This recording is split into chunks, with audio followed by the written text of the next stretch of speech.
Liberty in our lifetimes in a free state of our own. That's the vision. That's the dream. And we are building it in New Hampshire. I'm Eric Brakey, your host and renegade statesman for the Porcupine Report. Welcome to your source for porcupine news and free-range conversation on matters of liberty. All right, let's hop into the show.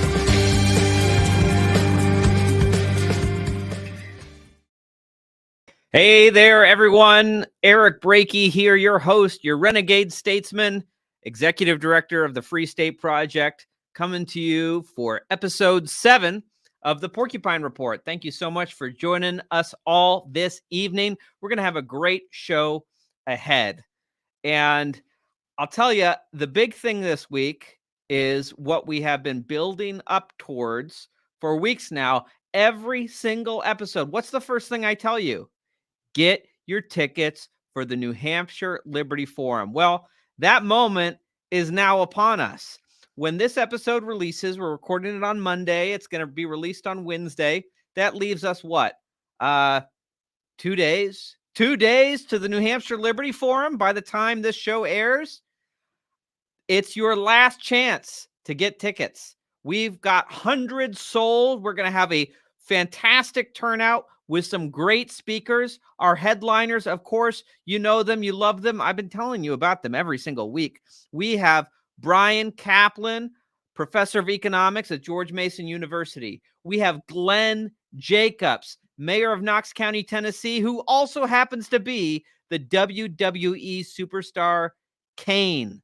And of course, we also have four-term congresswoman, member of the armed forces who served her country and a critic of the forever war state, Tulsi Gabbard. She will be speaking with us. And of course, she's being rumored as a potential VP pick. Of course, I heard, it's been speculated that she's been on the short list for Donald Trump. But actually, in the last episode, it was also mentioned she might be on the short list for Robert F. Kennedy Jr. too. I don't know. I guess when you go independent and you leave the Democratic Party behind, there's a lot of people who would like to be able to work with you and have you on their team. Anyway, we're very excited to have Tulsi Gabbard joining us. She's going to be speaking on Saturday, but it's a 2-day conference, Friday and Saturday. Now's your last chance to get your tickets. That's Friday, March 15th through Sunday, March 17th. Sunday we'll have a nice breakfast for VIP folks. Big thing is Friday and Saturday. So come join us. Don't miss out.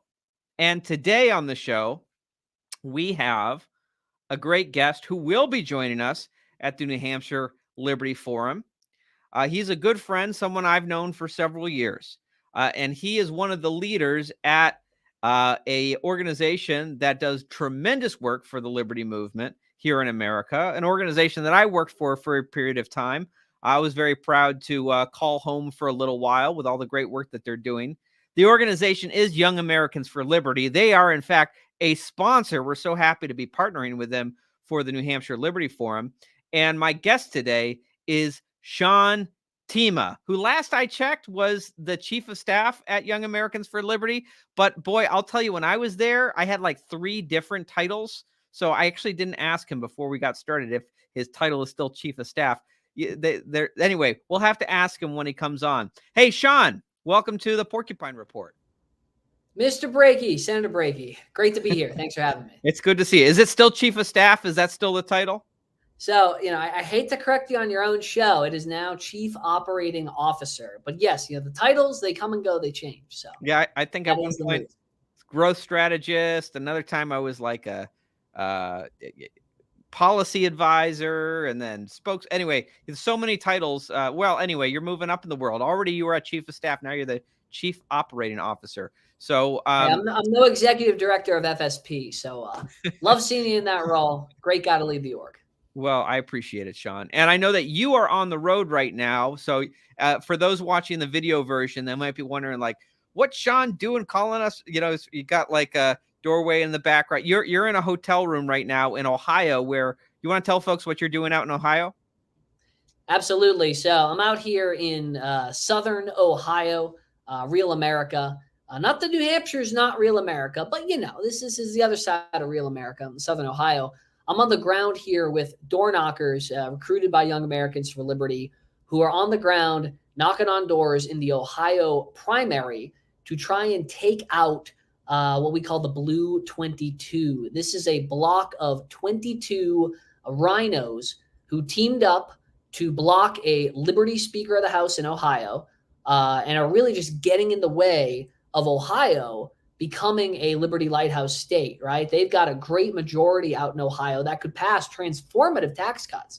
They could pass real criminal justice reform. They could pass, the expansion of education freedom. They could be standing for all these liberty things. And you've got these 22 rhinos who are getting in the way. And so we're targeting them, right? We're going to replace them with real liberty candidates. And the way to do that is to get door knockers on the ground, bringing the message directly to the voter. And so I'm out here with these people who are working night and day, 12-hour days to wake up the constituents and to get turnout going for the primary, which is Tuesday the 19th. These are the people putting in the real work. And as much as anybody, Eric, someone who's knocked a lot of doors.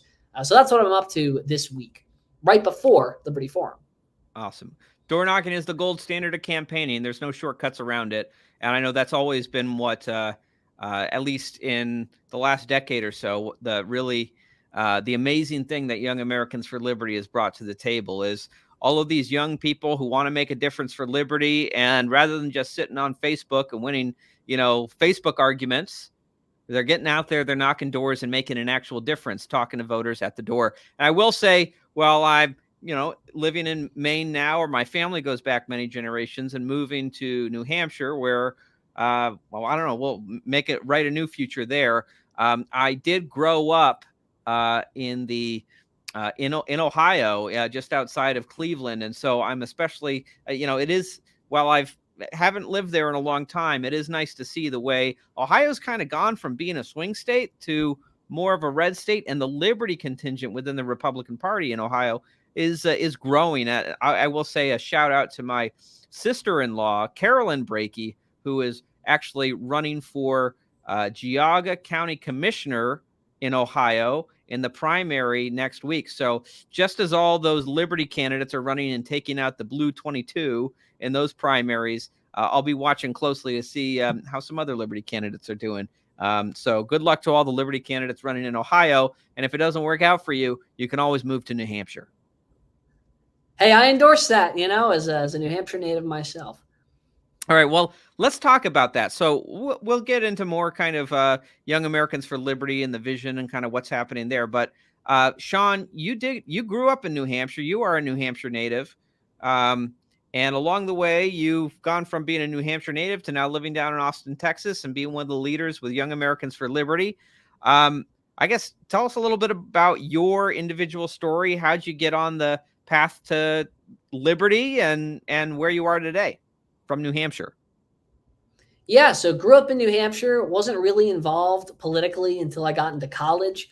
I don't know how common it is. I call it the Michael Moore to libertarianism pipeline, right? But when I got into college, wanted to figure out how to make a difference. The way I just saw the world was that things aren't fair, and we need smart people in there who are going to right the wrongs that are created in America. And the way to do that is through the right policies in government, right? Through raising taxes to lift people out of prosperity, to remake the regulations so that these big corporations couldn't get in the way of the American dream. I looked up to people like Michael Moore, Michael Bloomberg as the answers to these problems, just because at the time they were who were presented as the people who knew what was going on. They were the gold standard. So I went into college, and I was very excited to go to class and learn all about the ways we can use government to save this country and to make things better. And I didn't really find any real solutions in the classroom. I have a BA and BS, right, and a liberal arts degree. And so a lot of my classes were just the professors pontificating and us talking about ways that, America is just irredeemable, and how there is no way to move forward, and how capitalism is corrupt. And the solution, well, there really is no solution besides to just burn everything down.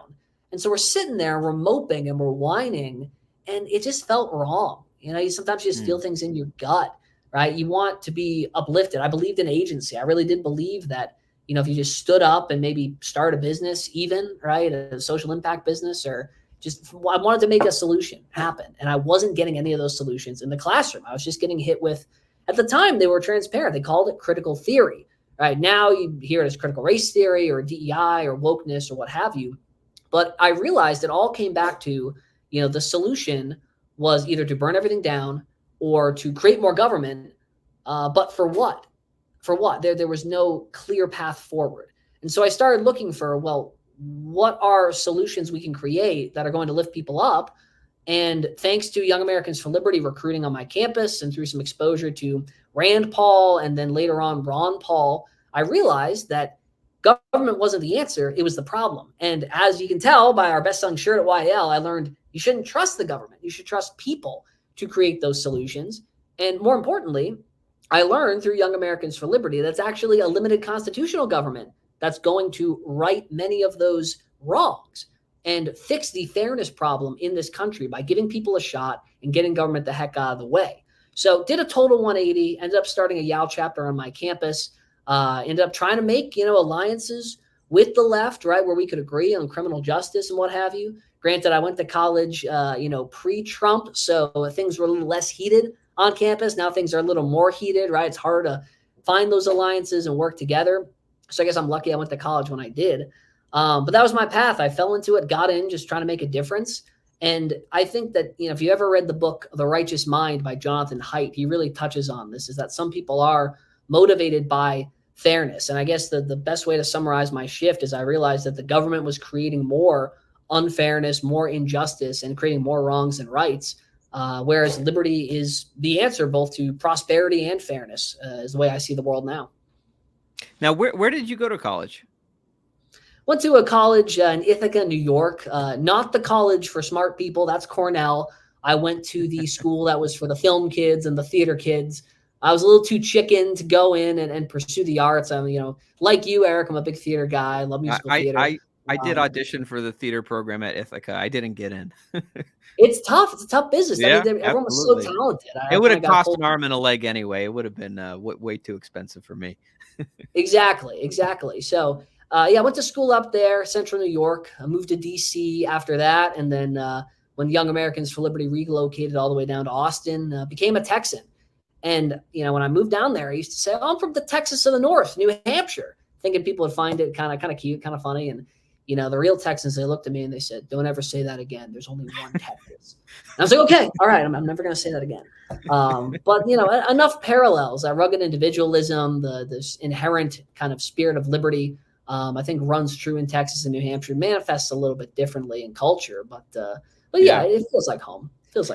I will say, I had a conversation with Jason Sorens, who's founder of the Free State Project and was one of the authors of the Freedom in the 50 States Index that recently was published, and where New Hampshire was ranked number 1.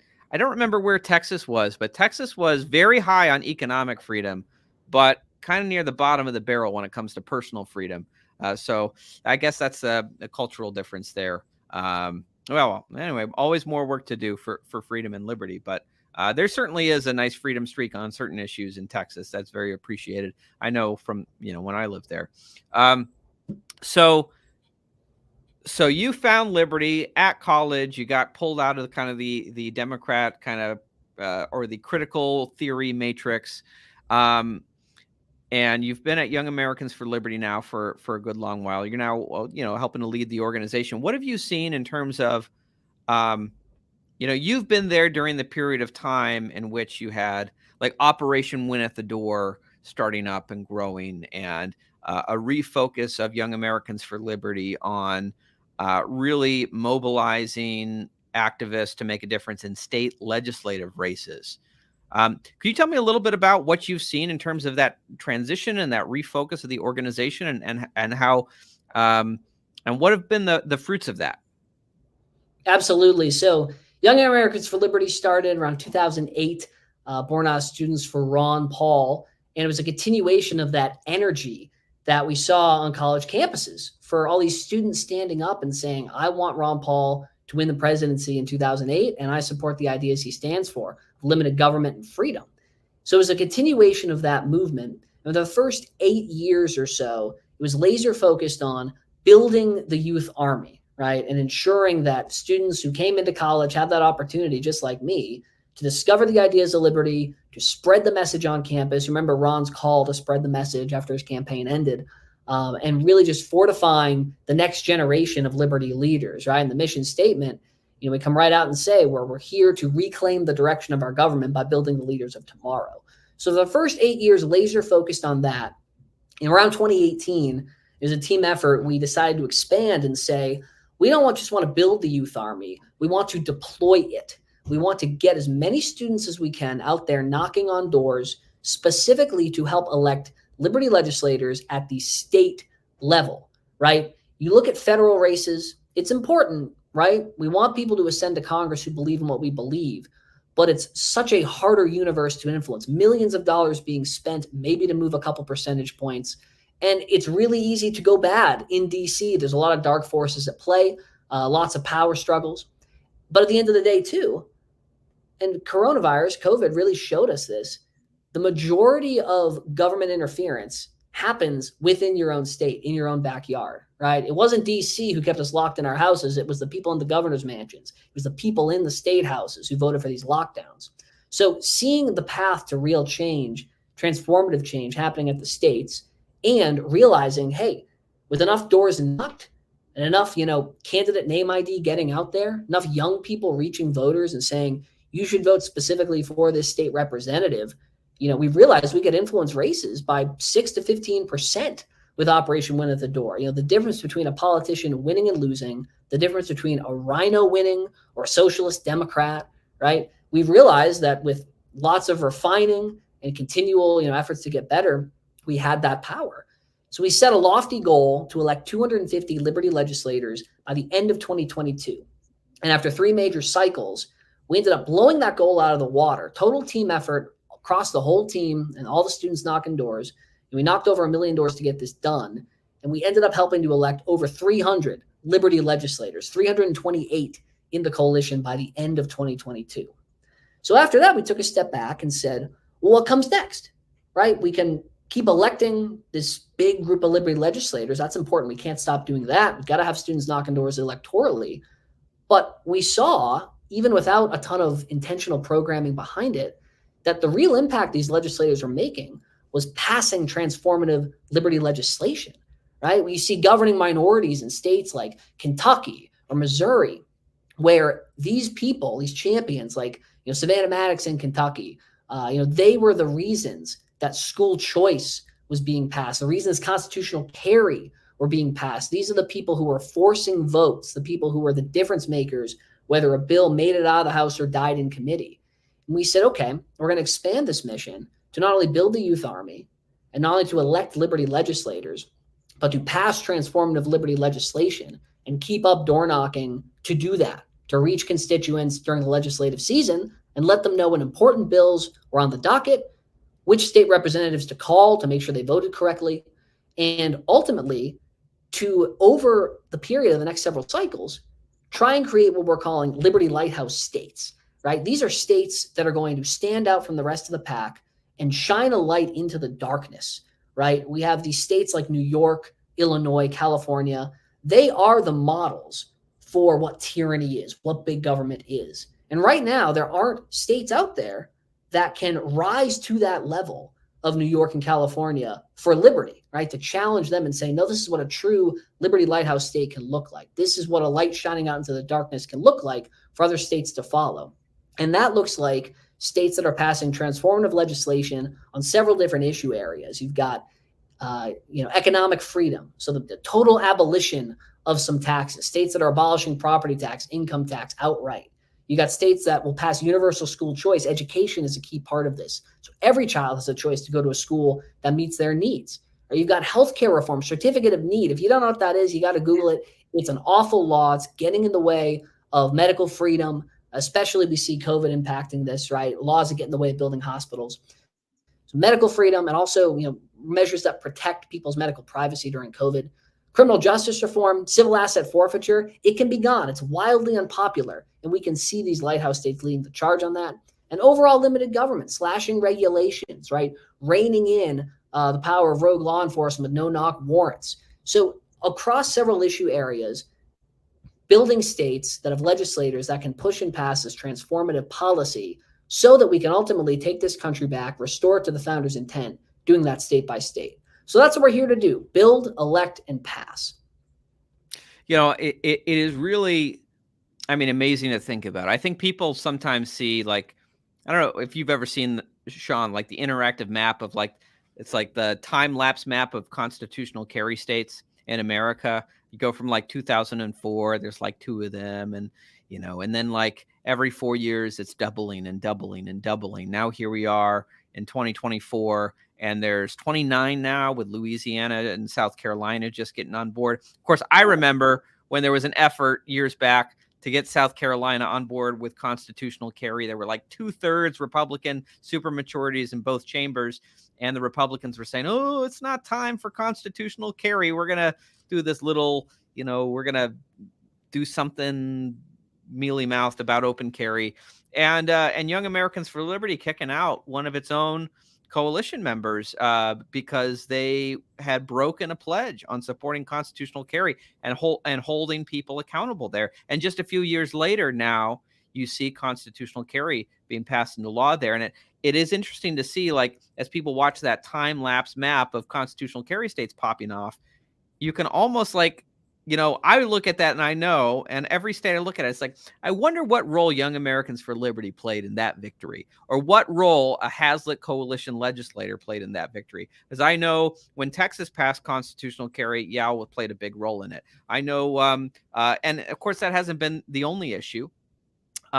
You talk about school choice. I mean, boy, some of the first states to pass school choice, like real school choice, education freedom accounts, like in New Hampshire or in other states, they call them education savings accounts. Yao was right there. Yao legislators were right there in those first early efforts, passing real the first early wave of this school choice revolution that's taken place.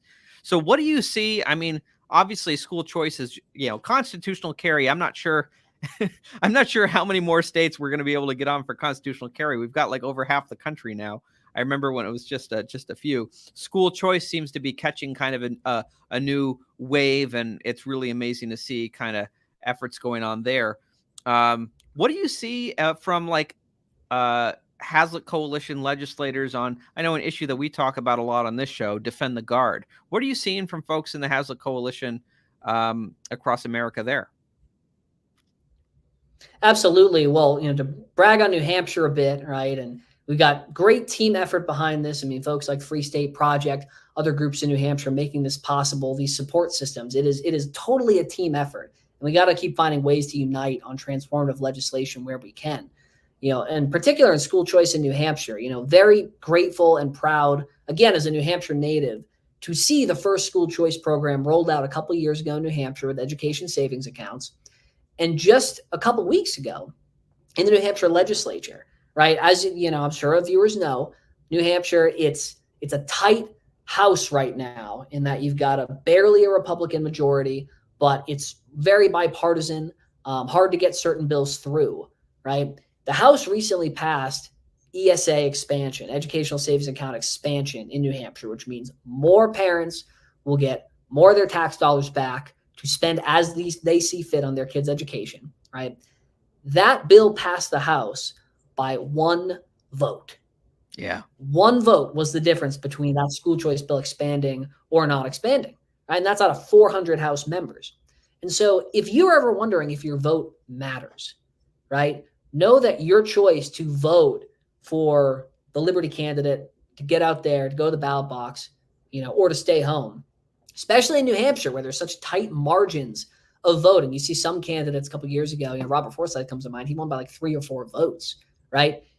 You have the agency to be the difference as to whether or not kids get more choice in their education and parents get more choice in their education or not. Because this bill passed by one vote. And we see this in other states too, Missouri and Kentucky, bills passing by one vote, passing veto overrides by just one vote. And so that really is the impact you can have as a voter and as an activist at the state level. You call a congressman in DC, right? They get about 100 calls in a day about a bill. If they're in a swing district, they're in a tight race, they might think about changing their vote at the federal level. You can do that by just getting a dozen calls into a state representative's office in some of these states, right? If their phone rings 12 times and says, hey, we're upset that we don't have enough school choice, what are you doing about it? That might be enough to get the person with the direct lever of power to change their vote and vote in favor of liberty. So I'm very optimistic about the continual expansion of school choice in New Hampshire. We see Defend the Guard doing very well in New Hampshire and in other states. That is an incredibly important bill, especially as we see, the war machine beating its drums harder every day, right? It's such a force to be reckoned with. But if we can protect our National Guard and not senselessly send people to die in these foreign unconstitutional wars that do nothing to protect America's safety, we got to do that. That's why we have to see Defend the Guard legislation succeed. So very optimistic about school choice, very optimistic about Defend the Guard in New Hampshire in particular. So there's a lot of good things going on right now. Awesome. So let's say I'm a young person. I don't have any gray hair in my beard yet, and I'm a student at, let's say, Dartmouth College or University of New Hampshire, and you got me sold. I want to get involved with Young Americans for Liberty, but I don't know what to do. I don't know how to get involved. What should I do first? Well, yaliberty.org/join is always there for you, and you can sign up. If you're looking to drop out of college or take the summer and say, hey, I want a job where I'm making a real impact. I want to get out there. I want to get, in the dirt, knocking doors, reaching voters directly. Go to yaliberty.org/knock, and we're taking applications for a lot of door knockers across the whole year, but especially this summer. Lots of door knocking happening across the country, paid opportunity through Operation Win at the Door on your campus, right? You can look and you can reach out to our team to see if there is a chapter on your campus. Again, all this information is on the website. And if you're interested in stepping up and getting involved and saying, hey, I want to be that agent of change on campus. I want to stand up for what I believe in. Our team will be there to support you and to guide you every step of the way. And if you're out there and you're hesitant about it, just know that I was too. I mean, I'll never forget sitting in front of my computer, right? It's a couple days before I start my senior year of college. And I'm staring in the face, right, the application to start a chapter of Young Americans for Liberty on my campus. And I'm thinking, man, do I really want to do this? And a little voice in the back of my head said, if I don't, I think I'm really going to look back and regret it, not standing up for what I believe in. So if you ever get that itch or that feeling in your gut of, man, this is going to be hard. This is going to be change. This is going to be something that I don't necessarily have a roadmap on how to do it, but you have that voice in your head saying, no, stick to your guns, stick to your principles. Follow that voice because things are going to work out. And if it's getting involved with YAL, again, our team will be there with you every step of the way. Ask for help, you will receive it. Now, what are some of the things I know during the COVID era, I heard so many stories and talked to so many activists on college campuses who were fighting mask mandates, fighting vaccine mandates, a lot of fights. I mean, for basic rights and liberties on college campuses in those days. What are some of the things on the college campus front that Young Americans for Liberty activists are taking the charge on these days on their college campuses? Absolutely. So one of my favorite programs, talk a lot about Operation Win at the Door, right? And that's how we make a political difference. On campus, not only are our students and our programs educating and spreading the message, but we are directly challenging oppressive campus policies that take away your liberties in real time, but giving folks the toolkit to overturn those policies and really bring the ultimate civic engagement to campus. It's the ultimate civics lesson. It's stuff you won't learn in the political science classroom. And that's our student rights campaign. And this is a program that teaches students, recruits students, and trains students on if they've got a speech code on their campus, a ban on speech, a free speech zone, right? A bias code, reporting system, anything that infringes on speech on campus, right? Show you the ropes on how to overturn that. If you've got a pepper spray ban on your campus, and I bet you do, and you don't even know it because many colleges have them, they're buried in the handbook. We give folks the roadmap and the training on how to stand up, how to fight back and to overturn that. If you've still got vaccine mandates on your campus, or God forbid, a mask mandate still, the roadmap on how to overturn that. And this is really taking lessons, that are right in front of us from the left, right? The same lessons and rules for radicals, the same tactics that the left uses to protest and get the change that they want, but this time applying it for liberty. And one of my favorite stories is you've got, this chapter out in Kentucky, and our activists saw there was a pepper spray ban on that campus. So he went right to the sorority, right? One of the sororities on campus, just knocked him on the door and said, hey, do you know that there is a pepper spray ban on the campus? Do you know that if you get caught carrying pepper spray, you'll be fined, subject to discipline? Does that seem fair to you? Within like an hour of that, the whole sorority was starting to phone bank and call the university president's office and demanding and saying, how dare you take away my right to self-defense? This is reprehensible. You need to change this immediately. And the president reached back out and was like, oh yeah, we're going to fix this. We're going to fix this, right?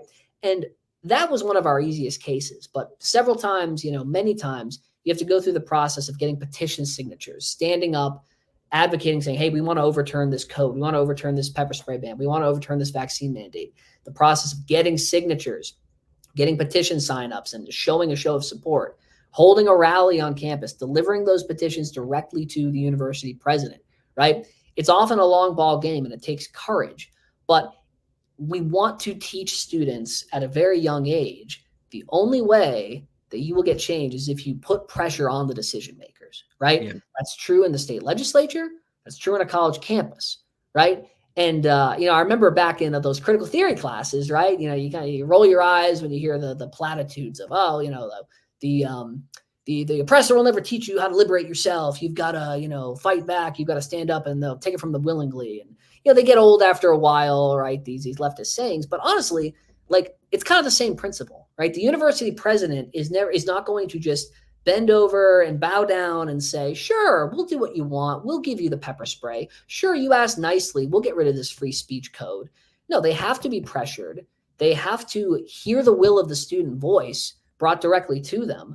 And whether that's through a rally, whether that's through petition delivery, whether that's through a bunch of phone calls, we teach the students how to get that done. It's been very successful. For 143 policies overturned that are unconstitutional or anti-liberty, over 1 million students impacted each year. I'm just really proud of the team. And if you're listening to this and you want to take advantage of that opportunity, again, whyliberty.org, check out our website, reach out to our team. We are here. We are ready. We want to see you win. It's the exact same principle as good practice, because it's the exact same principle that you use to, impact your college president that you would use to impact your state legislature. I mean, I know right now I'm gathering like thousands of petitions against the national popular vote. And I enjoy just dropping them, having Senate staff drop them off every single day on all the desks of all the Democrat senators who just look at me. It's like, more petitions of constituents from my district. I get that like evil glare. They're just not happy with me. But, at the end of the day, I whether they hate me for it or love me for it, I'll just be glad as long as they vote the right way, whether they believe it in their heart or not, and it's great that, Young Americans for Liberty is training young liberty activists on how to do the things that actually work at making an impact, and not all these groups out. There's so many groups out there where, sometimes worst case scenario, it's just a social club. People get together every week and they complain about things, but they never actually know how to do something to take action in a way that actually makes a difference, So, anyway, I obviously worked at Young Americans for Liberty for 1.5 years, so I'm a big fan of everything that's going on there and the difference that's being made, in states that I love, in Maine, in New Hampshire, with the Young Americans for Liberty support. And I know you're going to be joining us. You're going to be back in New Hampshire for the New Hampshire Liberty Forum coming up this weekend. Anything you're especially looking forward to coming back to your home state? Absolutely. Well, I'm just really excited to connect with people who have recently moved to New Hampshire, right? Welcome them retroactively, even though I'm not living there anymore. Got a lot of great state legislators who are going to be there. I want to thank them for doing a great job, for standing up when times are tough. Obviously, hello, Tulsi, Glenn Jacobs. These are champions of freedom. I'm excited to see them speak. Got Jack Hunter speaking. He has been just such an inspiration. Someone who I used to read when I was, formulating my ideas of what liberty means to me. And honestly, I'm excited to really just kind of take in Nashua because I never really spent a ton of time there growing up. I was more of a, the big city to me was Manchester. We never really Yeah. went down south. So, it'd be nice to see that city in a new light. And of course, hearing some of these other champions speak is just going to be incredible.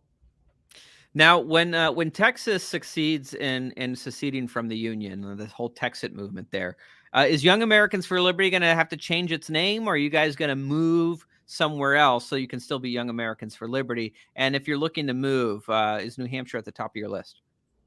Well, I'll tell you what, in the event that happens, definitely be a satellite branch opening to help keep the Liberty going, right? In whatever state does do that. But no, we're going to keep the fight on, the rest of the country who's being, strangleholded by DC. Definitely, encourage moving to New Hampshire. It's a great state. Again, 93 Liberty legislators that are in office right now. And so, incredible champions who are in the state capitol. You don't get that in every state. Of course, you got the no income tax, you got the no seatbelts, you got the no helmets, you got the fireworks stores right off the highway. I mean, I could go on, but obviously a lot of love for the home state. Maybe someday I'll be back. I think I technically signed the I'll be back someday pledge, even if that means fulfilling it on a small plot of land when I'm 85, preferably on the coast. That's love a good beach. So you signed the pledge with the Free State Project? I did. Yeah. Don't tell me or don't ask me when. It was a couple of years back, but yeah, Right. I would love to get back there someday. But right now, the fight I'm fighting is in Austin, Texas. Yeehaw, yeah. California of Texas, and impacting all these states across the country. Well, Sean, we're really, really glad that you'll be joining us for the New Hampshire Liberty Forum. Any final things you want to share with folks before we kind of wrap up here? It's not too late to buy Bitcoin. It's tapping out. It's the highest price it's ever been right now. But just know that when it's to the moon and it's 10 million, you wish you got in at 71 grand. You can quote me on that. Revisit this clip in 5 years when it's the official currency of the U.S. So that's all I got to say. Other than that, I really appreciate you having me, Eric. It's awesome to see you at the helm at FSP, and really looking forward to seeing you and all the other Liberty champions this weekend.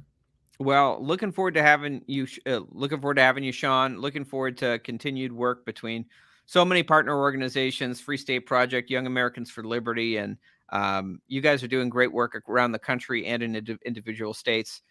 Really, thank you to you, Sean, but a real thank you to all of the hardworking activists that you guys have. I know you're getting your hands dirty right now. You're knocking doors yourself, so you're not just a talker; you're a doer too. But thank you to everyone who's doing the hard work, getting the message of Liberty out, helping to elect Liberty legislators like we are so fortunate to have in spades here in New Hampshire. Well, we could always use some more. So there's always more fight ahead. All right. Well, Sean, thank you so much for joining us, and we'll see you at the New Hampshire Liberty Forum. Sounds good. Thanks for having me. Keep fighting. Awesome. All right, everyone. That was the interview with Sean Themea of Young Americans for Liberty. Before we close out for this evening, of course, there's the New Hampshire Liberty Forum this weekend.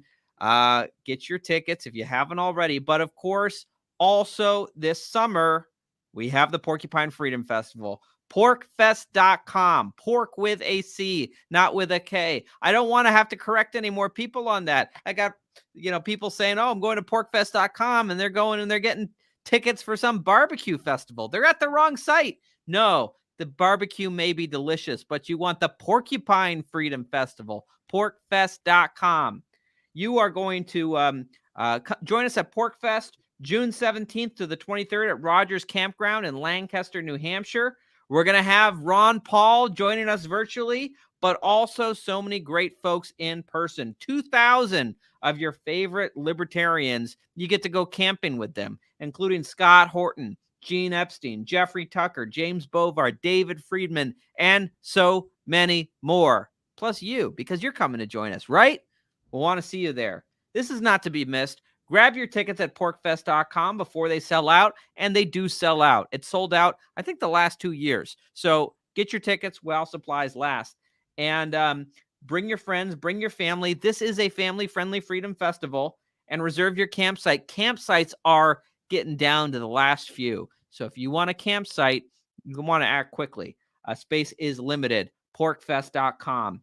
All right, everyone. That's it for the show. Thank you so much for tuning in tonight. Thank you to our guest, Sean Themea, and everyone at Young Americans for Liberty. And I want to thank our technical producer, Justin O'Donnell, for running things behind the scenes. And furthermore, my opinion is the Federal Reserve should be destroyed. Good night.